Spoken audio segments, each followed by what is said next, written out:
Good evening, everyone, and welcome back to another Supercoach Insider podcast. My name is Swizz, here to talk Supercoach, BBL, team discussions, and we've got the Sydney Sixers. But before we get into that, as always, check us out on all our social media platforms, in particular YouTube and Spotify, and get in contact with us on Twitter, Supercoach Insider 100 or Swizz26. All right, the Sydney Sixers are very popular for some and not as much for others, and that's because they play a double round one and then do not have a bye after that. So they don't maximise with those double games throughout the seasons, but their players won't be missing.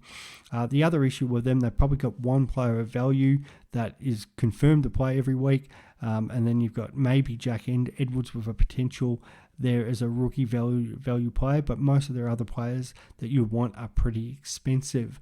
We'll start off with the top. Josh Philippe is owned by 50%, 102k, could be the number one cash cow this year. If he can get his form back. Didn't look that great in the Australian-Indian series when he had his opportunity there, but this is a guy who was the sixth highest scorer 2 years ago, the third highest scorer 3 years ago, kicked off that season with 300s in a row and got himself up to 260k, so definitely undervalued if he can perform like he has in those seasons. He'll be joined up the top with James Vince. Not really a starting option just because the Vince bat's a bit slower than Philippe, but he will definitely give him some good support. Steve Smith's in for the first game, 267k, would not be bothered starting him at that price, and particularly because he's only playing one game before the test series.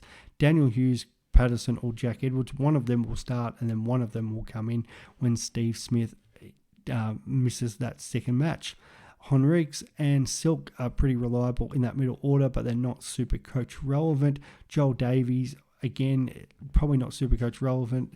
It's a shame because at 87k and batter and bowler, there's some potential there. Crossed over from the Sydney Thunder, but Hayden Kerr potentially will be missing that first game. That's why he's not listed there. But when Kerr comes back in, he at 140k, and I think he's still in 13% of teams. It could be an option, but I don't like him compared to some of the other guys who are 40 and 50k more than him, but have better scoring potential. I think when Kerr comes in, he'll be named at 7, but Curran and Abbott can definitely be promoted up the order to bat ahead of him, depending on the match situation.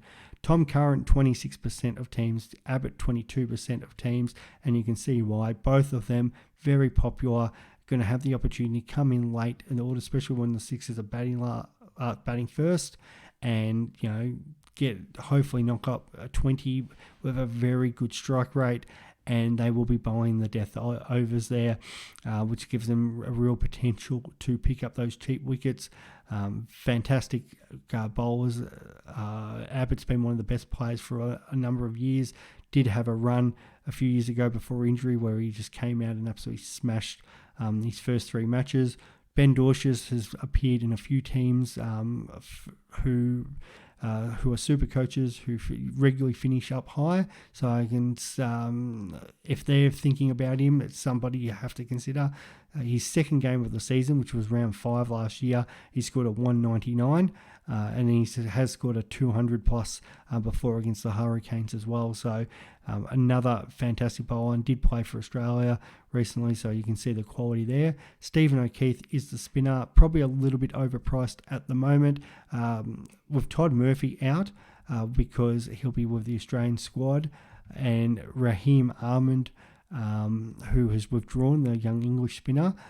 So you'll probably have O'Keefe will have a monopoly on that position, but hopefully he has a couple poor games where his value could drop, and then you might want to consider him. But the problem is trying to bring guys in like that who don't have double games will make it difficult if you don't start, and that's probably why O'Keefe's only in 4% at the moment.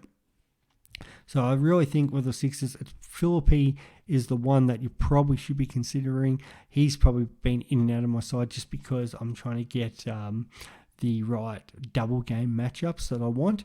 But at the same time, I could still consider starting him. And the other one is you're probably looking at one of Curran or Abbott or Dorshus. So they seem to be probably the most popular there. And it just kind of, I think it depends on what you want to do.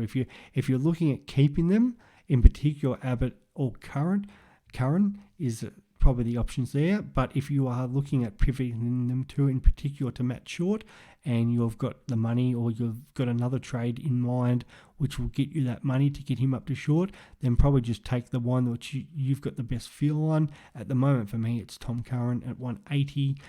But yeah, I definitely like the other two as well. Let us know how many sixes you are starting, and we will talk for the next one soon. Bye.